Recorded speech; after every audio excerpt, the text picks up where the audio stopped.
जंग सिर्फ मैदान में नहीं जीती जाती, जंग रसद से जीती जाती है। तलवार, तोप और सिपाही उस वक्त तक कारआमद हैं जब तक उनके पीछे खुराक, चारा, बारूद, कपड़ा, खैमे, जानवर और तनख्वाह की मुसलसल सप्लाई मौजूद हो। मुगल सल्तनत की फौजी ताकत के पीछे एक वसी, मुतहर्रिक और मुनज़्ज़म रसद और सप्लाई का निज़ाम खड़ा था, जिसे हम आज की ज़बान में मिलिट्री लॉजिस्टिक्स कहते हैं। बाबर से लेकर औरंगज़ेब और बाद के अदवार तक मुगल फौजी मुहिम्मात की कामयाबी का बड़ा राज यही रसदी ढांचा था। इब्तिदाई मुगल लश्कर खास तौर पर बाबर के ज़माने में तेज रफ्तार, निस्बतन हल्का और मुतहर्रिक था, मगर जैसे जैसे सल्तनत फैली, फौजें बड़ी हुईं, तोपखाना शामिल हुआ और मुहासरे आम हुए, वैसे वैसे सप्लाई निज़ाम को भी पेचीदा होना पड़ा। अब सिर्फ सिपाही नहीं चलता था, उसके साथ एक चलता फिरता शहर भी साथ चलता था। मुगल फौजी कैंप के साथ हमेशा एक लश्करी बाजार चलता था। ये आरजी मंडी होती जहां अनाज, गोश्त, चारा, कपड़ा, मुरम्मत का सामान और रोजमर्रा की अशिया दस्तयाब होती। ताजिर, कारीगर, बावर्ची, लौहार, बढ़ई सब लश्कर के साथ सफर करते। इसका फायदा यह था कि फौज मुकम्मल तौर पर मरकज से सप्लाई पर मुनहसिर नहीं रहती, जुज़वी खुद किफालत पैदा हो जाती।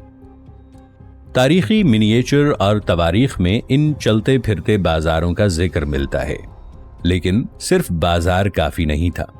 बड़ी मुहिम से पहले जखीरा साजी होती थी। मरकजी शहरों और कलों में अनाज और असलहे के गोदाम कायम होते, जिन्हें आज हम सप्लाई डिपो कह सकते हैं। वहां से मरहलावार रसद आगे भेजी जाती। बड़े फौजी रास्तों पर अहम कले दरअसल फॉरवर्ड डिपोज का काम करते, जहां से आगे महाज तक सामान जाता। अकबर के दौर में इंतजामी नज्म मजबूत हुआ और इसी के साथ रसदी नज्म भी। सूबों से अनाज की पैदावार, मालगुजारी और ज़खायर का रिकॉर्ड रखा जाता। जब फौजी मुहिम तय होती, मुतल्लिका सूबों को हुक्म जाता कि रसद तैयार रखें। इस तरह सप्लाई सिर्फ मरकज से नहीं, इलाकाई सतह से भी आती थी।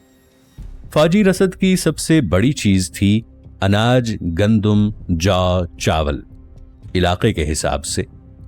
सिपाही अपनी राशन मिकदार लेते, जबकि घोड़ों और हाथियों के लिए चारा अलग चलता। जानवर मुगल फौज का बुनियादी हिस्सा थे।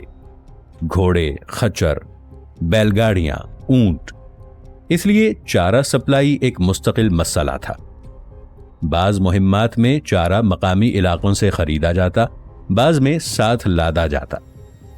नक्लो हमल का निज़ाम भी मुनज़्ज़म था। भारी सामान, तोपें, गोला बारूद, खैमे बैलगाड़ियों और हाथियों पर जाता। दरमियाना वजन ऊंटों पर, तेज रफ्तार अशिया घोड़ों या खच्चरों पर।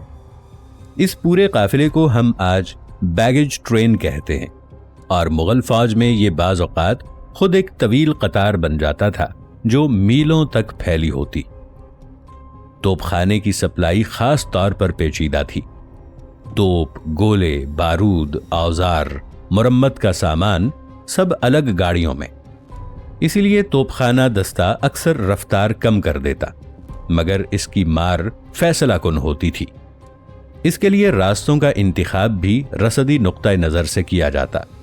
कहाँ गाड़ियां जा सकेंगी, कहाँ पुल है, कहाँ दरिया पार होगा। मुगल निज़ाम की एक अहम खूबी मकामी खरीदारी थी। लश्कर जब किसी इलाके में दाखिल होता तो अक्सर वहीं से अनाज और चारा खरीदा जाता, सरकारी निर्ख पर या बाज़ औक़ात ज़बरदस्ती भी। इससे लंबी सप्लाई लाइन का बोझ कम होता, मगर मकामी आबादी पर दबाव बढ़ता। तवारीख में जिक्र मिलता है कि कामयाब जर्नैल कोशिश करते कि बाकायदा अदायगी हो ताकि बगावत न बढ़े।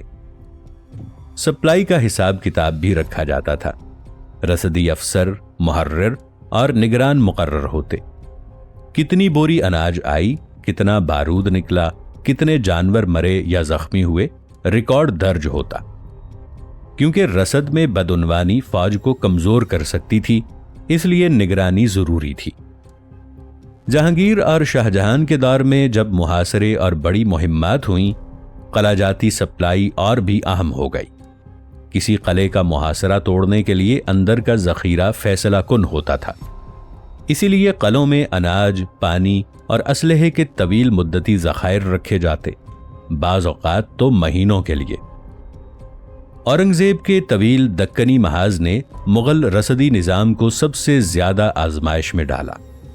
لمبے فاصلے، مشکل جغرافیے اور مسلسل جنگ، سپلائی لائن لمبی اور کمزور ہو جاتی۔ یہی وہ مقام ہے جہاں ہم دیکھتے ہیں کہ لاجسٹکس کی کمزوری بڑی فوج کو بھی تھکا دیتی ہے۔ کئی مورخین نے لکھا ہے کہ دکن کی طویل مہمات نے مغل خزانے اور رسدی ڈھانچے دونوں کو چوس لیا۔ سپلائی صرف خوراک اور اسلحہ نہیں، تنخواہ بھی تھی۔ سپاہی کو ادائیگی ضروری تھی۔ چاندی کے سکے، روپیہ رسدی قافلوں کے ساتھ آتے۔ تنخواہ میں تاخیر بددلی پیدا کرتی، اس لیے مالی سپلائی بھی لاجسٹکس کا حصہ تھی۔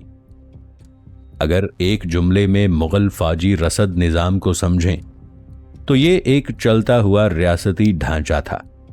آگے سپاہی، پیچھے توپ، اس کے پیچھے اناج، اس کے پیچھے بازار، اس کے پیچھے گودام، اور ان سب کے پیچھے حساب کتاب۔ جنگ صرف بہادری سے نہیں، اناج کی بوریوں سے بھی جیتی جاتی تھی۔